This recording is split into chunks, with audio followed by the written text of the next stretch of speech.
నాతో పాటు ఉద్యమంలో ముందు నడుస్తున్నటువంటి మేడ్చల్ జిల్లా టీఆర్పీ అధ్యక్షుడు చక్రపాణి గారు, అలాగే మొత్తం తెలంగాణ రాష్ట్రంలో బీసీ ఎంప్లాయీస్ అందరినీ ఒక గొడుగు కిందికి తేవడం కోసం తన జీవితం మొత్తం త్యాగం చేసి వర్క్ చేస్తున్నటువంటి గౌరవనీయులు పెద్దలు సమ్మయ్య గారికి,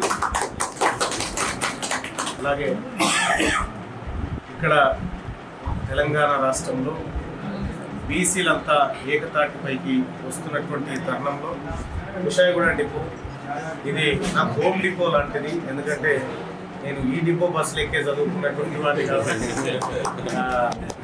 కాబట్టి మీ అందరికి కూడా ఈ డిపోలో బలంగా బీసీ వాదాన్ని నిలబెడుతూ సంస్థను రక్షించుకుంటూ సంస్థలో కార్మికుల హక్కులు రక్షించుకుంటూ ముందుకు తీసుకెళ్లాలని చెప్పి మీ అందరికీ తెలియజేసుకుంటూ, అలాగే మన సంఘానికి ఎలాంటి చిన్న గాయమైనా దానికి నేనే బాధ్యత వహిస్తా. ఎటువంటి ఇబ్బంది లేకుండా మనం శాంతియుతంగా మన కార్యక్రమాలు నిర్వహించుకోవడానికి మంచి వాతావరణాన్ని ఏర్పాటు చేసుకోవాల్సిందిగా కోరుకుంటూ పెద్దల సమ్మయ్య గారు. ఇన్ఛార్జ్ వేణుగోపాల్ గారు, depot manager Venugopal sir, Harikishan గారు, సంపత్ గారు, తర్వాత ఇక్కడ పెద్దలు, ఈ టోటల్గా రేపు ఇవాళ కుషాయిగూడ డిపో రేపు టోటల్ ఆర్టీసీ టోటల్ తెలంగాణలో ఉన్న వ్యవస్థ బీసీ ఎంప్లాయీస్ వ్యవస్థకు కూడా నాయకత్వం వహించే అతి చిన్న వయసులో నాయకుడైనటువంటి మా తీన్వార్ మల్లన్న గారికి సో తెలియజేస్తూ మేమెంతో మాకంతా అంటే బీసీలు 60% ఉన్నారు, బీసీలకు 60% వాటా రావాలని కొట్లాడాల్సిన బాధ్యత ప్రతి ఉద్యోగి మీద ఉన్నది. ఎందుకంటే బీసీ అందరూ ఆలోచించినట్టు బీసీ ఉద్యోగులు ఆలోచించట్లేదు. అయితే ఇప్పుడు డే బై డే మార్పు క్రమంలో ఇప్పుడు యోధులు అవుతున్నారు. నిలబడి పోరాటం చేయడానికి, యుద్ధం చేయడానికి, సాయుధులపై పోరాడడానికి ప్రతి కార్మికుడు కూడా ముందుకు రావాల్సిన అవసరం ఉంది.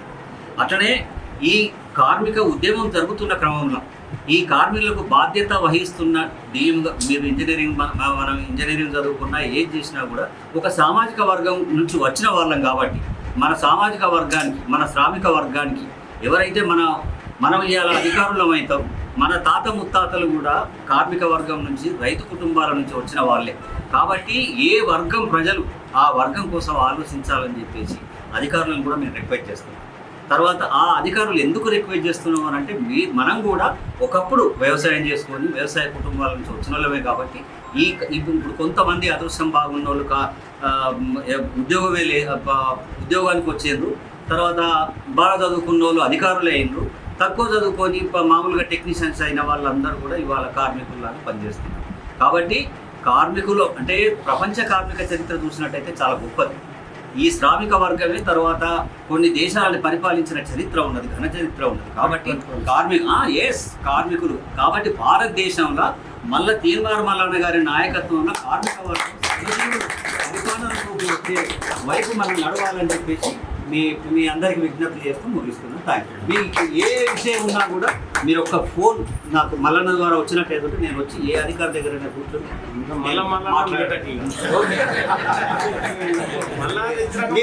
మీరు డైరెక్ట్